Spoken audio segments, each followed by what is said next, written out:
Screen नजर आ रही है सबको?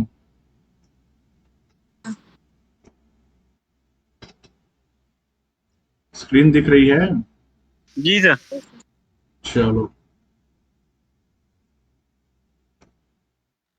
देखो आज हम लोग दूसरा ऑर्गेनेल देखने जा रहे हैं, लाइसोसोम।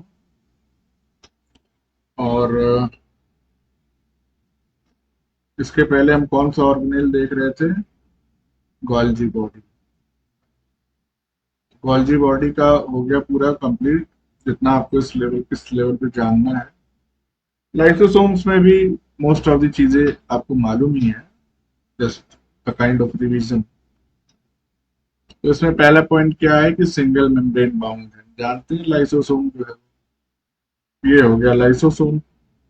इसके अंदर ये एंजाइम्स भरे होंगे।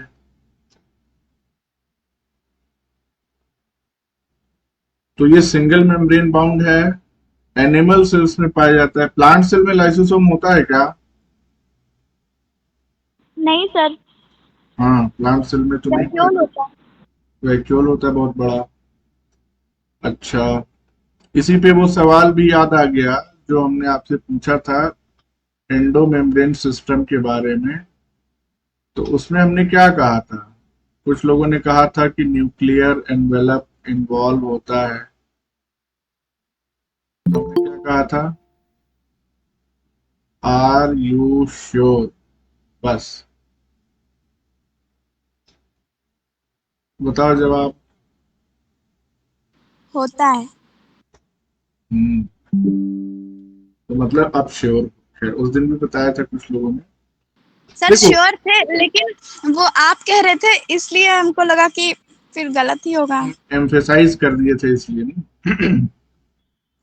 देखो होता क्या है कि मेनली कई कई टेक्स्ट में तुमको देखने के लिए यह भी मिलेगा कि right from the nuclear envelope to plasma membrane भी इंक्लूड कर दिया गया है in the endomembrane system.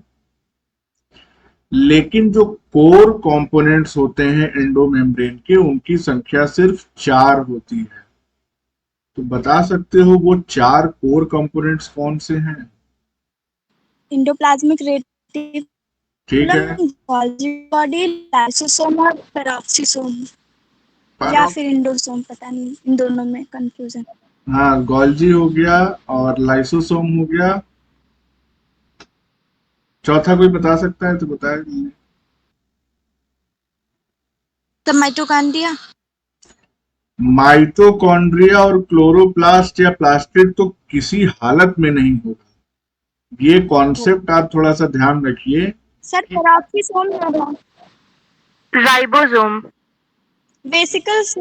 Ribosome तो नहीं होगा। एंडोमेम्ब्रेन सिस्टम का मतलब ये हो गया कि ऐसा कोई ऑर्गेनेल विच कंटेन्स, क्या कहें उसको, विच इज कोऑर्डिनेशन। कोऑर्डिनेशन, या अब इसको हमको कहने में थोड़ा सा डाउट लग रहा है, इसीलिए हम कह नहीं रहे हैं। अच्छा चलो, उस डाउट को तुम लोग क्लियर करोगे। कोऑर्डिनेशन तो पूरी सेल का है यार, एक साथ सब चीजें काम कर रही हैं मिलके। आइसोलेशन में तो कोई ऑर्गेनेल काम नहीं कर सकता। ये बताओ, ईआर और गोल्जी क्या ये डबल मेम्ब्रेन बाउंड होते हैं कि नहीं? नहीं। फिर ये वाला सवाल हम पूछ रहे हैं, आर यू श्योर? ईआर और गोल्जी, सर अभी तक जितना पता है उसके लिए श्योर है। हाँ, तो ये एंडो मेम्ब्रेन सिस्टम को रिकॉग्नाइज करने का मतलब ये हो गया कि ऐसे ऑर्गेनेल्स या ऐसे कंपोनेंट ऑफ द सेल जिनके पास सिंगल मेम्ब्रेन होती है। तो ध्यान रखना, कभी भी डबल मेम्ब्रेन बाउंड ऑर्गेनेल इसका पार्ट नहीं होंगे, which are mitochondria and plastids. तो ये बात तो बिल्कुल ध्यान रखना, ये गलती कभी ना हो। बाकी सर तब तो इंडोसोम होगा। हाँ, एंडोसोम हो सकता है। तो न्यूक्लियस और प्लाज्मा मेम्ब्रेन भी नहीं होना चाहिए। अच्छा ये बताओ, हाँ, इसीलिए हम 4 कोर कंपोनेंट कह रहे हैं। देखो न्यूक्लियस का क्या है हिसाब किताब, हमको ये बताओ। न्यूक्लियर एनवेलप की बात होती है तो जो न्यूक्लियस का आउटर मेम्ब्रेन होता है वो एक्सटेंशन फॉर्म करता है ईआर का। तो इसका मतलब क्या हो गया कि एंडोप्लाज्मिक रेटिकुलम जो है वो सिंगल मेम्ब्रेन यानी न्यूक्लियस की जो बाहरी लेयर है न्यूक्लियर मेम्ब्रेन की उसी से फॉर्म हो रहा है। तो उस रिस्पेक्ट में उसको इंक्लूड कर लेते हैं। तो अच्छा एक चीज और बताओ, प्लाज्मा मेम्ब्रेन क्यों नहीं हो सकता है? सर वो तो सिंगल मेम्ब्रेन ही होता है, हाँ, प्लाज्मा लिपिड की तो बाइलेयर तो होती है, लेकिन वो इंडो मेम्ब्रेन है, इंडो मेम्ब्रेन सिस्टम है, इसलिए उसको कंसीडर नहीं कर सकते हैं, पर करते भी हैं कभी कभी, पता नहीं, हाँ यही क्योंकि चीज है। उससे फ्यूजन होता है, क्योंकि हाँ उसी से तो फ्यूज होती है वेसिकल्स वगैरह। एग्जैक्टली तो इसमें देखो इतना गूढ़ विचार करने की जरूरत नहीं। स्टैंडर्ड टेक्स्ट में इन जनरल जो है वो न्यूक्लियस से स्टार्ट होकर प्लाज्मा मेम्ब्रेन तक पहुंच जाते हैं। लेकिन ये कोर जो है लाइसोसोम्स के बाद आप वैक्यूल लिखेंगे, वेसिकल लिखेंगे, सॉरी वैक्यूल क्या है, वेसिकल्स। ठीक है, तो ये 4 जो है ये कोर कंपोनेंट्स हो गए एंडोमेम्ब्रेन सिस्टम के। इसके अलावा आप न्यूक्लियर एनवेलप और प्लाज्मा मेम्ब्रेन या पैरोक्सीसोम एंडोसोम ये सारी चीजें भी इंक्लूड कर सकते हैं। शर्त ये होनी चाहिए कि सिंगल मेम्ब्रेन बाउंड ऑर्गेनेल्स होने चाहिए। न्यूक्लियस के केस में हम एक्सेप्शन मान के चल सकते हैं। और थोड़ा सा और उसके अंदर जाए तो हम जान रहे हैं कि सिर्फ बाहरी जो मेम्ब्रेन है न्यूक्लियस की वो इन्वॉल्व हो रही है ईएमएस। खैर ये एक अलग है, इसका इससे कुछ लेना देना नहीं है, लेकिन रहने देते हैं यहाँ पे। तो चूंकि लाइसोसोम की बात आई तो हमने सोचा इसका भी जिक्र कर दें because it is also part of endomembrane system. ठीक है, नेक्स्ट पॉइंट देखते हैं। हेट्रोजीनस या पॉलीमॉर्फिक होता है। इसका मतलब क्या हो गया कि लाइसोसोम्स जो है इसका शेप और साइज ये काफी चेंज होता रहता है सेल के अंदर depending upon the physiological conditions. इसका पीएच जो है वो एसिडिक होता है, ये तो हम सभी को मालूम है, और अप्रोक्सीमेटली 5 के अराउंड होता है। और it is filled with the hydrolytic enzymes. लगभग 40 डिफरेंट टाइप्स के एंजाइम्स जो है वो डिस्कवर किए जा चुके हैं टिल डेट। और उनकी जो मेन कैटेगरीज हैं वो आप देख सकते हैं यहाँ पे कि वो हाइड्रोलिटिक एंजाइम्स किस क्लास को बिलोंग करते हैं। प्रोटीएज हो गए, न्यूक्लियसेस है, ग्लाइकोसाइडेज, लाइपेज, फॉस्फोलाइपेज, फॉस्फेटेज, सल्फेटेज। इसमें आपको नाम से ही इनके फंक्शंस तो क्लियर हो ही रहे होंगे। प्रोटीन को ब्रेक करेगा, न्यूक्लिक एसिड को, ग्लूकोज को, फैट को। फॉस्फोलाइपेज मतलब ऐसे फॉस्फेट डिराइव्ड लिपिड्स जो हैं। फॉस्फेटेज फॉस्फेट का रिमूवल करेगा, सल्फेटेज सल्फर रिमूव करेगा। तो इस तरह से बहुत टाइप के एंजाइम्स उसमें प्रेजेंट है। फैक्ट की बात है, ये जो एंजाइम्स हैं they are responsible for controlled intracellular digestion of macromolecule. तो ये बात ध्यान रखनी है, सेल के अंदर जो डाइजेशन की प्रोसेस है उसको लाइसोसोमल एंजाइम्स फैसिलिटेट करते हैं और कंट्रोल्ड मैनर में होता है until and unless the cell is undergoing apoptosis या प्रोग्राम सेल डेथ। ऊपर जितने भी आपने देखे वो सारे के सारे एसिड हाइड्रोलेजेस हैं क्योंकि वो एसिडिक पीएच पे काम करते हैं। इनकी ऑप्टिमम एक्टिविटी तभी मिलेगी जब पीएच एसिडिक होगा। और ये जो एसिडिक पीएच है ये लाइसोसोम प्रोवाइड करता है अबाउट 5, ऊपर भी लिखा था हमने। तो ये जो एसिडिक पीएच है ये कैसे प्रोवाइड करता है लाइसोसोम? एसिडिटी का मतलब ये हो गया कि H प्लस कंसेंट्रेशन अगर ज्यादा होगा तो एसिडिक होगा एनवायरमेंट। और ये H प्लस कंसेंट्रेशन बढ़ाने के लिए एक पंप जो है वो लाइसोसोम के मेम्ब्रेन में लगा होता है ना। तो ये जो एसिडिक पीएच है it is maintained by a V type H plus ATPase in its membrane। अच्छा, पंप का सेलुलर रेस्पिरेशन नहीं पढ़ाया, पढ़ाया है हमने ना, रेस्पिरेशन तो पढ़ाया है क्लास में, क्लास में पढ़ाए हैं ना? जी सर। याद है टाइप ऑफ एटीपीएस बताए थे हम आपको कि नहीं, प्रोटॉन पंप्स के टाइप्स? सर वो तो यहीं पे बताया था शायद आपने। ये बताया था, मतलब कहीं बताया है। याद नहीं। हाँ बताया बी है। टाइप में वेक्टोलर टाइप नहीं वो ट्रांसपोर्ट प्रोटीन पढ़ा रहे थे तब, पता नहीं क्या, नहीं, याद नहीं। ये वो बी टाइप नहीं, कल वाला नहीं है वो, बी टाइप टी टाइप वो नहीं है। तो ये भी हमने कहीं बताया, एक बार देख लेना पीछे, नहीं तो फिर करेंगे एपोप्टोसिस जब पढ़ाएंगे तो वहां पे आएगा फिर से। खैर, सर ये बताया आपने वी टाइप एटीपीएस, वो पहले जब शुरुआत किया था तभी, शुरू में ना, जब ट्रांसपोर्ट प्रोटीन पढ़ा रहे थे तभी। एग्जैक्टली exactly, हाँ ठीक है, वहां पे बता रखे हैं, तो एक बार रिवाइज कर लीजिएगा। ये क्या करता है, it uses ATP to pump H plus into lysosome. तो ठीक है, क्या करना है मालूम है आपको। ये हमारा लाइसोसोम है और इसका pH 5 है, और ये जो है वो पंप है।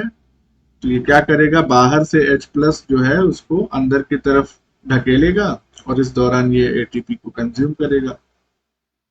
साइटोसॉल का पीएच जो है वो 7.2, लाइसोसोम का पीएच 5। साइटोसॉल से H प्लस अंदर जा रहे हैं तो साइटोसॉल को वैसे भी कम हाई हो जाएगा पीएच। टाइप्स की अगर हम बात करें लाइसोसोम्स के, तो मेनली दो टाइप्स के हैं। वैसे तो पॉलीमॉर्फिक कहा जा रहा है तो बहुत सारे टाइप्स होंगे, लेकिन मेन टाइप्स जो है वो दो ही, प्राइमरी सेकेंडरी। प्राइमरी और सेकेंडरी में बेसिक डिफरेंस क्या है कि प्राइमरी लाइसोसोम के अंदर कोई मटेरियल नहीं प्रेजेंट होगा, यानी कि सिर्फ और सिर्फ इसमें एंजाइम्स होंगे।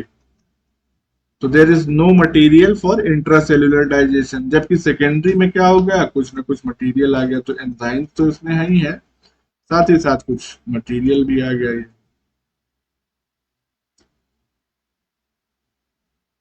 और हमको मालूम है कि प्राइमरी जब किसी दूसरे वेसिकल से या किसी ऑर्गेनेल से फ्यूज करता है तो सेकेंडरी लाइसोसोम बनता है, अभी वो भी देख लेंगे ब्रीफ में। It contains materials that are undergoing digestion और ऑलरेडी हैव बीन डाइजेस्टेड।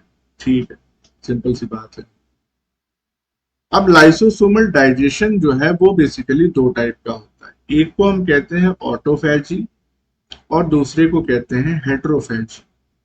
तो जिस सेल में वो लाइसोसोम है, अगर उस सेल के कंपोनेंट को खा रहा है, फैगी मतलब क्या है, खाना, तो उसको हम ऑटोफैजी कहेंगे। और अगर बाहर से कोई कंपोनेंट आ रहा है, तो ये मान लो सेल हो गई, बाहर से कुछ मटेरियल आया और इधर ये एंडोसाइटोसिस उस मटेरियल की हो गई, ये, और यहाँ पे लाइसोसोम बैठा हुआ था, ये सपोज लाइसोसोम, ये दोनों आपस में फ्यूज कर जाएंगे और एक फ्यूजन प्रोडक्ट इसका तैयार हो जाएगा। सब बताने की जरूरत क्या है, बेसिक आइडिया। तो this phenomena will be called as heterophagy, क्योंकि बाहर के कंटेंट को लाइसोसोम डाइजेस्ट कर रहा है, अपने ही कंटेंट को करेगा तो फिर ऑटोफैजी हो जाएगा। पहले हम लोग हेट्रोफैजी देख लेते हैं, फिर ऑटोफैजी पे वापस आएंगे। हेट्रोफैजी क्या है, it involves digestion of extracellular materials. It includes two different pathways, दो अलग अलग पाथवेज हैं इसके, मालूम है आपको सब। To bring extracellular materials for degradation, मतलब ये जो बाहर से मटेरियल आ रहा है अंदर की तरफ, इसके लाने के दो पाथवे हैं। एक को हम फैगोसाइटोसिस कहते हैं, दूसरे को पिनोसाइटोसिस कहते हैं। यानी एक को हम कहते हैं सेल ईटिंग और दूसरे को कहते हैं सेल ड्रिंकिंग। ये सब बता चुके हैं ऑलरेडी। तो फैगोसाइटोसिस में बेसिकली होता क्या है कि फैगोसोम, फैगोसोम का मतलब क्या हो गया, ऊपर आप देख लें यहाँ पे जो डायग्राम हमने बनाया, अगर ये फैगोसाइटोसिस का एग्जांपल कंसीडर किया जाए, तो यहां से जो कंटेंट इसके अंदर आ गया, उसके बाद ये जो स्ट्रक्चर बना, this will be called as phagosome, क्योंकि इसमें बाहर का कंटेंट जो प्रेजेंट, और ये हो गया हमारा लाइसोसोम। तो फैगोसोम और लाइसोसोम ये दोनों आपस में फ्यूज कर जाएंगे, तो ये जो स्ट्रक्चर तैयार होगा, this will be called as phagolysosome. यही पॉइंट यहाँ पे नीचे लिखा हुआ है। तो फैगोसोम और लाइसोसोम ये दोनों मिलके मतलब प्लस फैगोलाइसोसोम बना दिए। अब बाकी फैगोलाइसोसोम का कंटेंट जो है वो डाइजेस्ट हो जाएगा, और जो डाइजेशन का वेस्ट प्रोडक्ट है वो बाहर रिलीज कर दिया जाएगा by the process of exocytosis. फिर है पिनोसाइटोसिस, सेल ड्रिंकिंग। इसमें एंडोसाइटिक वेसिकल्स तैयार होते हैं। ये वेजिकल्स जो है ये जाते हैं एंडोसोम, अर्ली एंडोसोम के पास, which gets converted into late endosome. Late endosome lysosome से फ्यूज करता है और एंडोलाइसोसोम तैयार होता है। ये सारी चीजें आप लोग बहुत डिटेल में पढ़ चुके हैं, तो इसमें कुछ ऐसा है नहीं बहुत ज्यादा एक्सप्लेन करने लायक। पढ़े हो ना ये सब? जी सर। हाँ, क्योंकि हम कहाँ कहाँ क्या क्या पढ़ाते रहते हैं, हमको बहुत याद नहीं रहता है। एक बार तुम ही लोग बताना तभी क्लियर रहेगा, नहीं पढ़े होगे तो देख लेंगे। तो एक जनरल स्कीमेटिक डायग्राम हम बना दें जल्दी से, तो उसमें ज्यादा टाइम नहीं लगेगा, आपको समझ में आ जाएगी पूरी प्रोसेस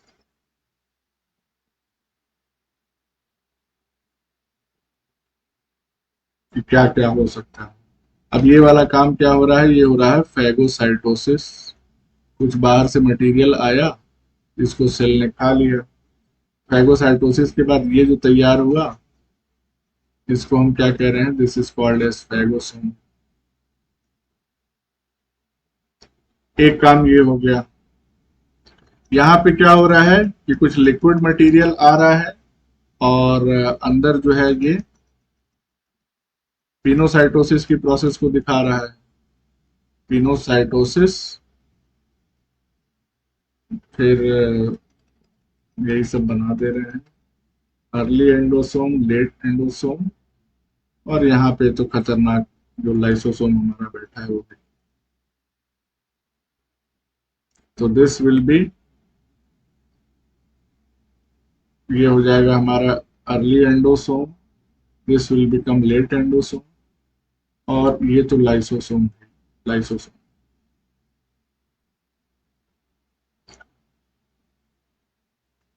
और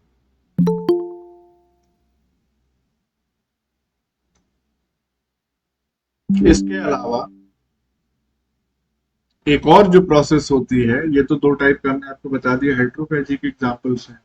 जो तीसरी प्रोसेस है वो ऑटोफैजी है बेसिकली। तो इसमें क्या होता है ऑटोफैजी में कि फैगोफोर का फॉर्मेशन होता है। फैगोफोर क्या है अभी बताते हैं आपको। फैगोफोर फॉर्म हुआ, और दिस फैगोफोर जो है ये क्या होता है, इट गेट्स कन्वर्टेड इनटू, या ऐसे समझिए कि ये साइटोप्लाज्मिक कंपोनेंट्स को खाना शुरू करता है, और फाइनली ये ऑटोफैगोसोम में तब्दील हो जाता है। ये हो गया ऑटोफैगोसोम। अब तीनों के तीनों, चाहे फैगोसोम बना हो, चाहे ये, इसको हम क्या कह रहे थे, इसको लेट एंडोसोम कह रहे थे, और ये वाला अर्ली एंडोसोम। तो लेट एंडोसोम, फैगोसोम और ऑटोफैगोसोम, ये तीनों के तीनों जो है वो लाइसोसोम से फ्यूज करेंगे, और अल्टीमेटली जो भी कंटेंट इसके अंदर होगा वो लाइसोसोमल एंजाइम्स डाइजेस्ट कर देंगे। इतनी सिंपल सी बात। तो फैगोसोम और लाइसोसोम से फैगोलाइसोसोम बनेगा, एंडोसोम और लाइसोसोम से एंडोलाइसोसोम बनेगा, और ऑटोफैगोसोम और लाइसोसोम से, इससे क्या बनेगा। तो तीनों हम अलग अलग तरीके से आपको यहाँ पे नाम लिख के बता दे रहे हैं कि तीन चीजें यहाँ पे, तीन स्ट्रक्चर इसके बाद बन सकते हैं। फैगोलाइसोसोम, एंडोलाइसोसोम, और यहाँ पे इसको कहते हैं ऑटोलाइसोसोम। ऐसा लाइसोसोम जो अपनी ही चीजों को खा रहा। अब बस इनका नाम याद रखना जरूरी था। तो हम ऑटोफैजी थोड़ा सा देख लेते हैं, क्योंकि हेट्रोफैजी हम देख चुके हैं, ऑटोफैजी देखते हैं। तो ऑटोफैजी में पहली कंडीशन यही है कि it includes digestion of cytoplasmic components. Cell के अंदर के ही कंपोनेंट्स को डाइजेस्ट करता है, इंट्रासेलुलर डाइजेशन ही होगा। वो चाहे हेट्रोफैजी हो चाहे ऑटोफैजी हो, दोनों के केस में डाइजेशन तो इंट्रासेल्युलरली ही हो रहा है, तो कंफ्यूज नहीं होना इस पॉइंट से, चाहे तो हटा भी सकते हैं। It starts with the formation of phagophore, हमने जो आपको अभी दिखाया। फैगोफोर बेसिकली कैसे बनता है? It forms de novo in the cytosol. D de novo का मतलब क्या होता है?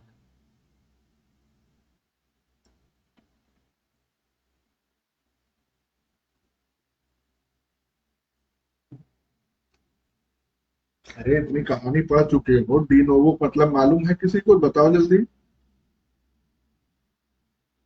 अपने आप से। अपने आप। स्वतः। ठीक है, गुड। अब कोई भी चीज अपने आप तो बनती नहीं है, उसके पीछे कोई ना कोई रहस्य है या कारण है, जरूर है। तो वो रहस्योद्घाटन हम लोग करेंगे जब एपोप्टोसिस या प्रोग्राम सेल डेथ पढ़ेंगे। यहाँ के लिए आप समझिए डी नोवो बन रहा है क्योंकि अपीयर होता है जब सेल खत्म होने वाली होती है, तो दिख गया, तो ऐसा मान लिया लोगों ने कि डी नोवो बन गया। लेकिन उसके पीछे का जो बैकग्राउंड है, बैकग्राउंड प्रिपरेशन, वो हम लोग देखेंगे बाद में। और ये जो फैगोफोर जब बना साइटोसॉल में, तो उसके बाद ये एक्सपैंड होता है और बनता है क्या? ऑटोफैगोसोम बन जाता है। एक टर्म यहां पे और आ रहा है, अगर ये ऑटोफैगोसोम एंडोसोम से फ्यूज कर जाए, लेट एंडोसोम से जनरली, तो एम्फीसोम बना देता है ये। अब एंडोसोम से फ्यूज करने के बाद एम्फीसोम बना, तो ये भी लाइसोसोम से जाके फ्यूज कर सकता है, या डायरेक्टली ऑटोफैगोसोम जो है वो लाइसोसोम से फ्यूज कर जाए। और जो भी फ्यूजन प्रोडक्ट बनेगा उसको हम कहेंगे ऑटोलाइसोसोम। सब बीएससी के लेवल का समझो, बहुत ज्यादा हो गया। ऑटोलाइसोसोम में डाइजेशन हो जाएगा जो भी कंटेंट इसके पास मौजूद है। ठीक है, इस तरह से हमने देख लिया कि एक बहुत बेसिक आइडिया ले लिया। नेटवर्क इशू तो नहीं है? सर हाँ जी। फैगो 4 नहीं समझ में आया क्योंकि नेटवर्क नहीं था। फैगो 4 जो है वो डिनोवो, देखो कुछ, फैगो 4 is nothing but accumulation of membrane material. अगर हम यहाँ पे इस पॉइंट को मेंशन करते हैं कि phagophore 4 is form due to accumulation of membrane material. Membrane material क्या होता है? फॉस्फोलिपिड्स। ठीक है, तो मेम्ब्रेन के मटेरियल्स जो है वो इकट्ठा होना शुरू होते हैं, और इकट्ठा होने के बाद ये मेम्ब्रेन जो है ये बनी डिनोवो बन रही है, जैसा कि कहा। जिस साइटोप्लाज्म, अब ये क्या है? ये ब्लैक कलर का जो हमने दिखाया है, it is a cytoplasmic component. जिस साइटोप्लाज्मिक कंपोनेंट का, और वो कुछ भी हो सकता है, it can be even for example worn out organelle, मतलब ऐसा ऑर्गेनेल जिसका काम खत्म हो। या आप देखते होंगे जैसे माइटोकॉन्ड्रिया के बारे में ये तो मालूम है ना कि माइटोकॉन्ड्रिया की जब जरूरत होती है स्पेसिफिक सेल टाइप्स को, तो वो माइटोकॉन्ड्रिया अपनी संख्या बढ़ा लेते हैं बाय सिंपल बाइनरी फिशन। और जब उनकी रिक्वायरमेंट खत्म हो जाती है, तो जो एक्स्ट्रा माइटोकॉन्ड्रिया है वो सेल से गायब हो जाते हैं। इतना कहीं कुछ पढ़ा है इसके बारे में? माइटो ऑर्गेनेल उन्होंने तो पढ़ चुके हो ना पूरा। जी सर, ये पता था। ये पता था, अच्छी बात है। तो आखिर कैसे होता है वो गायब? तो वही साइटोप्लाज्मिक कंपोनेंट मान लीजिए कि ऑर्गेनेल ही है, वही माइटोकॉन्ड्रिया है। उसका जब डाइजेशन होना होगा तो उसके अराउंड जो है मेम्ब्रेन मटेरियल डिपॉजिट हो जाएगा और चारों तरफ से उसको कवर कर देगा। अब ये बन गया ऑटोफैगस और ये जाके लाइसोसोम से फ्यूज करते हैं। अब समझ में आया फैगोपोर क्या है, कैसे बन रहा जी सर। है? तो इस तरह से हमने तीनों विधाएं देख ली, phagocytosis, pinocytosis, autophagy. Next point क्या है? Some cell types contain specialized lysosomes. कुछ सेल्स में स्पेशलाइज्ड लाइसोसोम्स प्रेजेंट होते हैं that have acquired the ability to fuse with plasma membrane.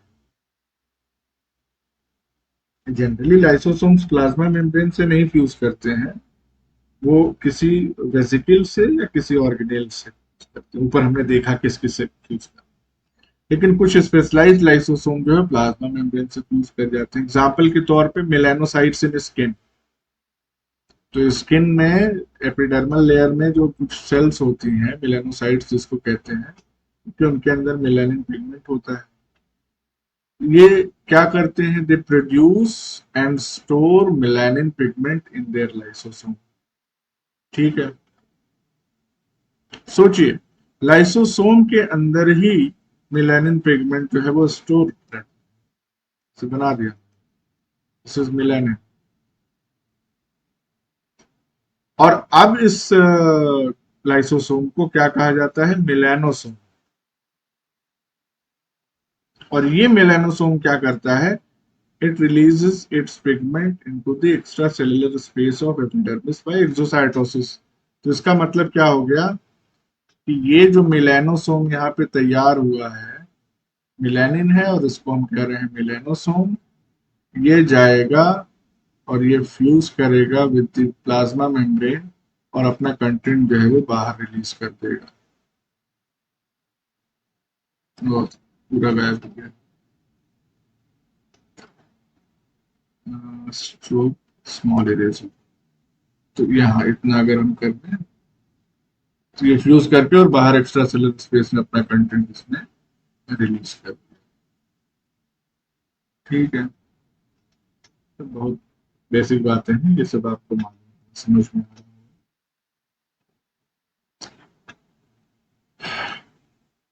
है।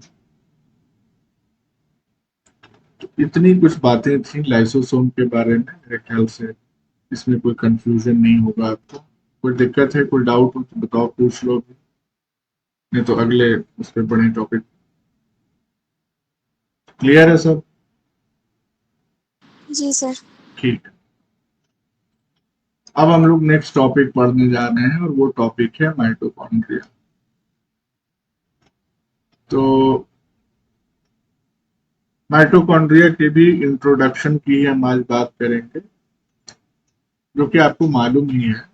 हो सकता है दो चार पॉइंट्स आपको थोड़ा एक्स्ट्रा मिले हैं। टर्म दिया था बेंडा ने, मालूम है। Power house of the cell है, एटीपी बनाता है, मालूम है। लेकिन इसके अलावा ये और बहुत इंपॉर्टेंट एक्टिविटीज में इन्वॉल्व रहता है सेल के अंदर। जैसे पहली है एपोप्टोसिस। कैसे होता है इसका डिटेल हम लोग देखेंगे एपोप्टोसिस का। Biosynthesis of heme complexes. Heme complex में माइटोकॉन्ड्रिया का क्या रोल है, ये हम लोग देखेंगे जब क्या टॉपिक है, बायोसिंथेसिस, ऐसे कुछ टॉपिक ही है। फिर कैल्शियम सिग्नलिंग, कैल्शियम सिग्नलिंग के बारे में हम देखेंगे जब मसल कॉन्ट्रैक्शन पढ़ेंगे, उसमें देखेंगे। फैटी एसिड का ऑक्सीडेशन, बीटा ऑक्सीडेशन हमने बताया था, याद है? कुछ याद है बीटा? जी सर। उसमें माइटोकॉन्ड्रिया का क्या रोल था, कोई बता सकता है? बहुत बेसिक बातें, एक आध पॉइंट ही अगर बता दो। सर लास्ट स्टेप में तो एसिटिल को एंजाइम में कन्वर्ट हो जाता है और वो सारे एंजाइम्स नहीं आते जो उनकी मेम्ब्रेन में होते हैं बहुत सारे। एक चीज वो कार्निटीन शटल मैकेनिज्म याद है? जी सर, नाम ही याद है सिर्फ। ठीक है, नाम भी याद रहे तो ठीक है। एग्जाम खत्म हो गया तो भूल गए हाँ, सर। बीच में ब्रेक हो गया, समझ में आया। धीरे धीरे उसको भी स्टार्ट कर, रिवाइज करना शुरू करो। खैर, तो apart from being power house of the cell, which is of course बहुत इंपॉर्टेंट एक्टिविटी है, पावर ही नहीं रहेगा तो सब फेल हो जाएगा, लेकिन उसके अलावा भी आप देख सकते हैं यहाँ पे कितनी इंपॉर्टेंट और अहम भूमिका माइटोकॉन्ड्रिया निभा रहा है। ये वाला जो पॉइंट है, signal transduction in the इनेट immune response, may be इसका ग्लिम्स हम लोग देखेंगे जब इम्यून सिस्टम पढ़ेंगे, लेकिन ये बड़ी ही लेटेस्ट फाइंडिंग है। तो अभी ये टेक्स्ट बुक के लेवल पे तो उतना नहीं आया है, रिसर्च पेपर्स या रिव्यू आर्टिकल्स में तो मिलेगा, लेकिन बहुत ज्यादा उसकी जरूरत नहीं है, थोड़ा बहुत ग्लिम्स इसका हम लोग देख लेंगे। तो ये कुछ बहुत इंपॉर्टेंट और खास काम है जो माइटोकॉन्ड्रिया परफॉर्म करता है। अच्छा, डबल मेम्ब्रेन बाउंड ऑर्गेनेल है, ये तो हम जानते हैं, बचपन से पढ़ते चले आ रहे हैं, लेकिन यहाँ पे हमने तीन चीजें दिखाई हैं basically. OMM stands for outer mitochondrial membrane. This stands for inter membrane space, और IMM stands for inner mitochondrial membrane. अभी नीचे डायग्राम हम कोट कर देंगे तो आपको समझ में आएगा। आउटर मेम्ब्रेन और इनर मेम्ब्रेन की कुछ खासियतें होती हैं जो यहाँ पे हमने पॉइंट्स में दिखाया है। जैसे आउटर मेम्ब्रेन की अगर हम बात करें तो ये स्मूथ होती है, इसमें स्पेशलाइज्ड ट्रांसपोर्ट प्रोटीन्स प्रेजेंट होती हैं जिसको हम पोरिन्स कहते हैं, और इन्हीं पोरिन की वजह से बहुत सारे मॉलिक्यूल्स का फ्री पैसेज जो है वो इंटर मेम्ब्रेन स्पेस में होता है। तो आप ये जान रहे हैं, ये बाहर की मेम्ब्रेन है और ये अंदर की मेम्ब्रेन है, और अंदर वाली जो मेम्ब्रेन है उसमें बहुत ज्यादा फोल्डिंग होती है, और इसी फोल्डिंग को हम क्या कहते हैं? Crysta. So this is what? This is OMM. This is inner mitochondrial membrane. और ये जो बीच का स्पेस है इसको हम कहते हैं इंटर मेम्ब्रेन स्पेस। तो आउटर माइटोकॉन्ड्रियल मेम्ब्रेन में ये पोरिन्स जो है ये जगह जगह पे इस तरह से प्रेजेंट रहते हैं, लाइक दिस पोरिन्स हो गए, और इन पोरिन्स की वजह से कोई भी मटेरियल, मतलब मेजॉरिटी ऑफ मटेरियल्स जो है वो बाहर से कहां तक आ सकते हैं?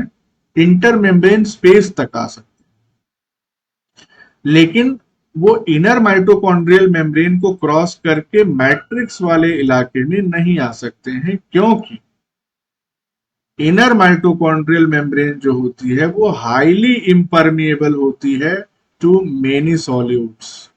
खैर, चूंकि कंपैरेटिव हम बता रहे थे इसलिए इसको हमने यहाँ बता दिया, बाकी पॉइंट्स हम अलग से ये इनर माइटोकॉन्ड्रियल मेम्ब्रेन के डिस्कस करेंगे।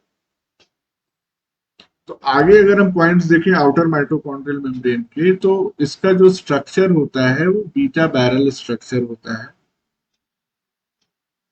इसका डायग्राम हम यहाँ पे ऐड नहीं कर पाए, नोट्स में अभी जब शेयर करेंगे तो वहां पे दिखा देंगे बीटा बैरल कैसा नजर आता है।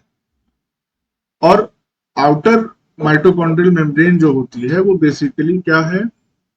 It is a voltage dependent anion selective channel. इसका मतलब क्या हो गया कि ये जो पोरिन है जिसके बारे में हम आपको बता रहे हैं, वोल्टेज गेटेड चैनल। खैर, जानते हैं हम कैसे ऑपरेट करते हैं वोल्टेज गेटेड चैनल्स। बहुत ब्रीफ में यहाँ पे ये बता दिया गया है कि अगर मेम्ब्रेन का जो पोटेंशियल है वो कम है, लो है, या जीरो मेम्ब्रेन पोटेंशियल है, तो ये जो चैनल है ये ओपन रहेगा। लेकिन अगर 30 से 40 मिली वोल्ट है या उससे ऊपर है तो ये चैनल जो है वो क्लोज्ड कॉन्फॉर्मेशन में रहेगा। तो ये इंपॉर्टेंट पॉइंट है, लो या जीरो मेम्ब्रेन पोटेंशियल पे ओपन रहेगा और 30 से 40 या उसके ऊपर पे क्लोज्ड कन्फर्मेशन इसका हो जाएगा। इसके बारे में इतने ही पॉइंट्स आपको जानने हैं आउटर माइटोकॉन्ड्रियल मेम्ब्रेन के बारे में। अब आते हैं हम इनर माइटोकॉन्ड्रियल मेम्ब्रेन में। तो पहली चीज तो यही है कि ये हाईली कॉन्वोल्यूटेड होता है। हाईली कॉन्वोल्यूटेड का मतलब आप देख सकते हैं कि बहुत ज्यादा मुड़ा तुड़ा होता है। तो अंदर की तरफ इस फोल्डिंग, इनर फोल्डिंग की वजह से ये क्रिस्टा का फॉर्मेशन हो रहा है। जो अगला पॉइंट है कि forms folds known as cristae. कई सारे होंगे तो क्रिस्टी कहलाएंगे, अदरवाइज ये क्रिस्टा कहलाता है। और इसकी वजह से, क्रिस्टी की वजह से, highly increases the surface area. किसका सरफेस एरिया? ऑफ, मतलब इसी की बात हो रही है तो जाहिर सी बात है इनर माइटोकॉन्ड्रियल मेम्ब्रेन। तीसरा पॉइंट जो अभी आपको हमने बताया, हाईली इम्परमेबल होती है to many solutes due to high content of phospholipid known as cardiolipid. बड़ा कैरेक्टरिस्टिक ये फॉस्फोलिपिड है इसमें, कार्डियोलिपिड। इसका हम पहले भी आपको एग्जांपल दे चुके हैं जब बायोमोलिक्यूल्स हम पढ़ा रहे थे। तो कार्डियोलिपिन का हम आपको ऑलरेडी एग्जांपल दे चुके हैं। अच्छा, दूसरी चीज क्या है? इट हैज, ये पॉइंट थोड़ा सा समझना जरूरी है, इंपॉर्टेंट है। दो फेसेस इसमें होते हैं। There are two faces. एक को हम कहते हैं एन साइड और पी साइड। तो ध्यान रखना है, हम सिर्फ और सिर्फ इस समय इनर माइटोकॉन्ड्रियल मेम्ब्रेन की बात कर रहे हैं, तो उसी के दोनों फेसेस का जिक्र कर रहे हैं हम यहाँ पे। मतलब अगर ऊपर वाले डायग्राम में हम थोड़ा सा एड ऑन करना चाहें, आप देखिए यहाँ पे ये हमारी इनर माइटोकॉन्ड्रियल मेम्ब्रेन है। ये नीचे वाला जो इसका फेस है, दिस फेस, ये कौन सा फेस हो जाएगा हमारा? इसको हम क्या कहेंगे? This will be N side. क्यों? क्योंकि ये मैट्रिक्स की तरफ है। और इसके जस्ट ऑपोजिट वाला जो फेस है, इसको हम ग्रीन कलर से, ग्रीन से, चलो रेड से दिखा देते हैं। ये वाला जो फेस है, ये हो जाएगा हमारा, यहां लिख देते हैं, पी साइड।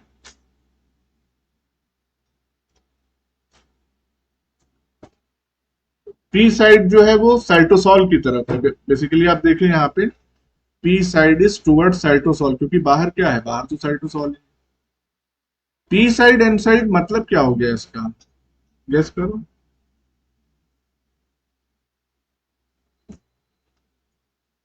गेस कर सकते हो? बताओ।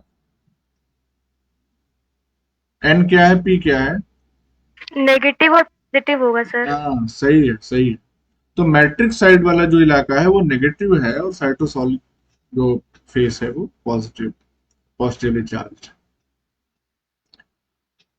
इसी इनर माइटोकॉन्ड्रियल मेम्ब्रेन में एंजाइम कॉम्प्लेक्स प्रेजेंट होता है, एटीपी सिंथेज। बचपन से आप लोग पढ़ते चले आ रहे हैं इसको। F1 F0 पार्टिकल या ऑक्सीसोम भी कहते हैं।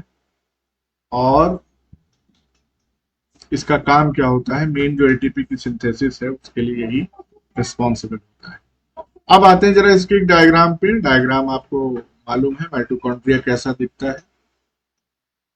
देखिए यहाँ पे, ये 3 डायमेंशनल डायग्राम बनाने की कोशिश की गई है। इसमें ऊपर की जो बाहरी कवरिंग जो ब्राउन कलर से आपको नजर आ रही है, तो ब्राउन कलर की जो कवरिंग है इसको आउटर मेम्ब्रेन कह रहे हैं। यहाँ पे हम नाम लिख दे रहे हैं OMM, यानी आउटर माइटोकॉन्ड्रियल मेम्ब्रेन। और अंदर जो ये फोल्ड हुआ है डार्क ब्राउन जो आपको नजर आ रहा है थोड़ा सा, ये है इनर माइटोकॉन्ड्रियल मेम्ब्रेन। और इन दोनों के बीच का जो स्पेस है यहाँ पे, देखिए ध्यान दीजिए, स्पेस ये वाला इलाका जो दिख रहा है, ये बेसिकली इंटर मेम्ब्रेन स्पेस है, IMS। ठीक है। ये जो फोल्डिंग है इनर मेम्ब्रेन की, इसी को क्रिस्टी कहते हैं। और इनर मेम्ब्रेन के अंदर मैट्रिक्स भरा होता है, और इस मैट्रिक्स में हमको बहुत सारे राइबोसोम्स नजर आते हैं, ग्रेन्यूल्स नजर आते हैं। और ये देखिए आप, छोटे छोटे रिंग शेप के आपको डीएनए दिख रहे हैं, double stranded circular DNA, DS circular DNA. तो बाकी सारी चीजों के बारे में तो हम लोगों को एक ठीक आइडिया है। थोड़ा सा जरा डबल स्टैंडर्ड डीएनए के बारे में एक आध पॉइंट यहाँ पे हम ऐड करना चाह रहे हैं। देखो, मैट्रिक्स के बारे में अगर कुछ बातें हम आपको बताएं जो कि आपको ऑलरेडी पता होंगी, इसमें बहुत सारे डबल स्टैंडर्ड डीएनए मॉलिक्यूल्स हैं। इसमें राइबोसोम है जो कि 55S से लेके 70S तक उसका सेगमेंटेशन कोएफिशिएंट वेरी करता है। टीआरएनए होते हैं कई सारे, और बहुत सारी प्रोटीन्स प्रेजेंट।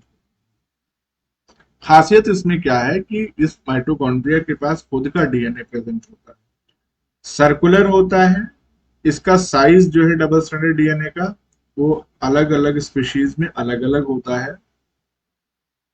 और ये जो खास बात है, ये वाला पॉइंट स्टार यहाँ पे बना दे रहे हैं कि बहुत सारा इसका कंटेंट, माइटोकॉन्ड्रियल डीएनए का जो कंटेंट है उसका हॉरिजॉन्टल ट्रांसफर हुआ है during the course of evolution into the nucleus over time. जो हमने आपको, ध्यान से समझिएगा इस चीज को, माइटोकॉन्ड्रिया का जो डीएनए है इसका हॉरिजॉन्टल ट्रांसफर हुआ है इनटू द होस्ट न्यूक्लियस।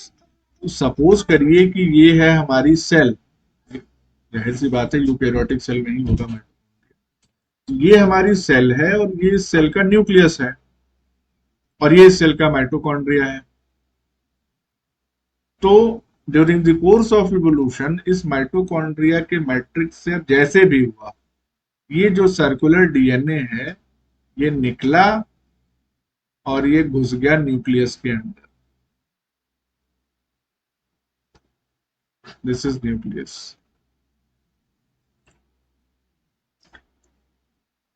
अब हॉरिजॉन्टल ट्रांसफर क्या होता है जीन का और वर्टिकल ट्रांसफर क्या होता है, बताओ कोई।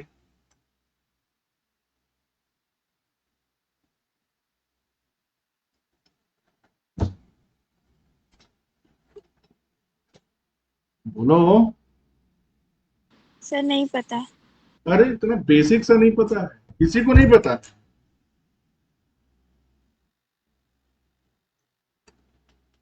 बताओ भैया नागेश, बॉटनी वाले तो बताएं, बैक्टीरिया पढ़ते रहते हैं दिन भर।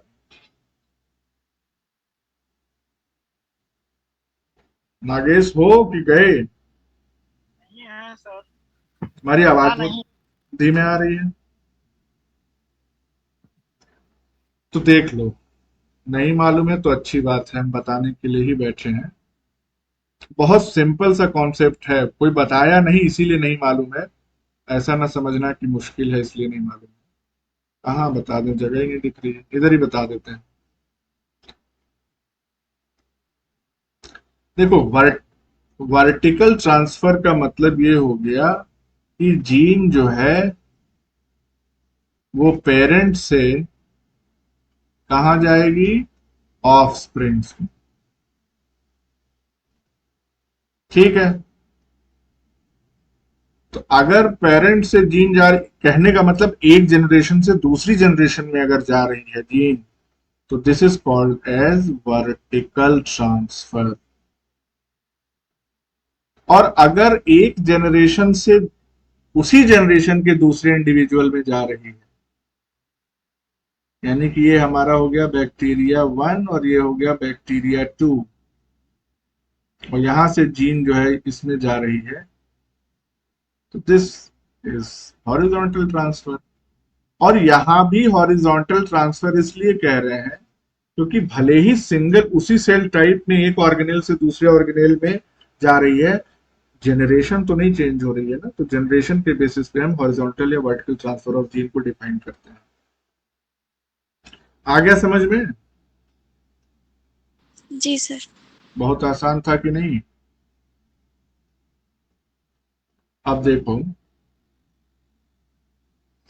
इससे फायदा क्या हुआ। अगर माइटोकॉन्ड्रिया से ये डीएनए निकला और न्यूक्लियस के पास चला गया, तो इससे फायदा ये हो गया कि माइटोकॉन्ड्रिया का कंट्रोल धीरे धीरे काफी हद तक न्यूक्लियस के पास जाता जा रहा है। इसका मतलब ये हम प्रिडिक्ट कर सकते हैं कि with the passage of time जैसे जैसे एवोल्यूशन आगे बढ़ेगा वैसे वैसे और ज्यादा। अच्छा, इस पे एक क्वेश्चन बन सकता है। देखो, डीएनए जो होता है, सेमी ऑटोनॉमस ऑर्गेनेल क्यों कहते हैं हम माइटोकॉन्ड्रिया और क्लोरोप्लास्ट या प्लास्टिड को?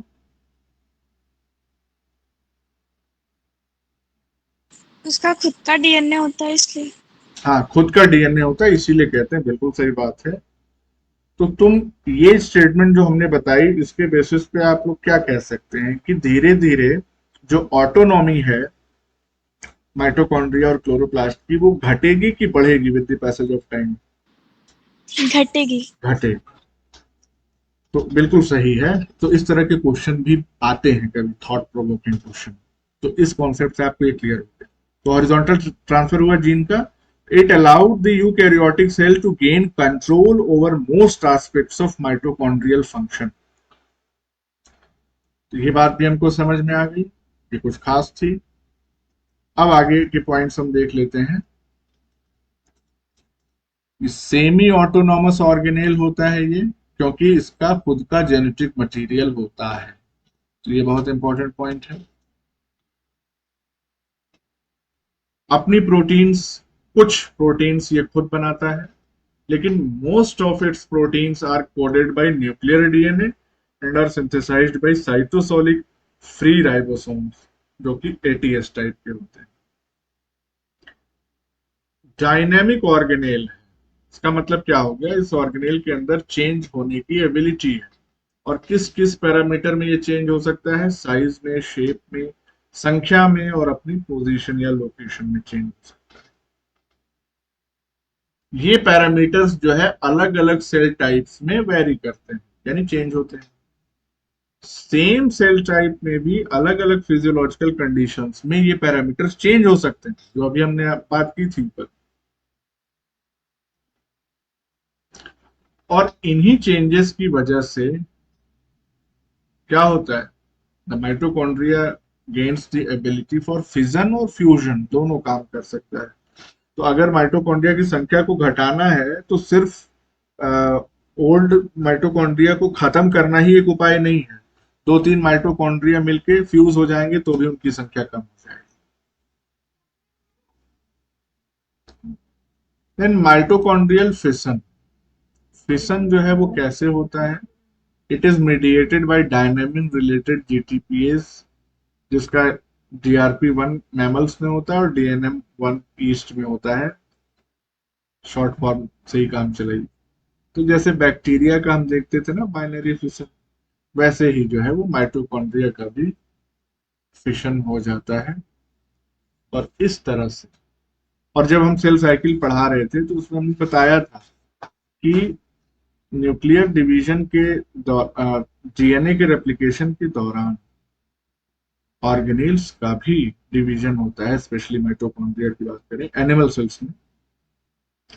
और ये एंडोसिम्बायोटिक थ्योरी जो दी गई थी उसका एक प्रूफ भी है कि ये ऑर्गेनेल खुद डिवाइड करता है। इसका मतलब कि कभी ये ऑर्गेनेल जो है वो बैक्टीरिया था, इसके पास अपने राइबोसोम्स है, इसके पास इसका खुद का डीएनए है, सब कुछ है।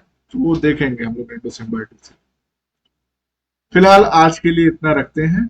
और it was a kind of introduction for the organelle, और इसके आगे थोड़ी सी एडवांस चीजें हम लोग कल देखेंगे।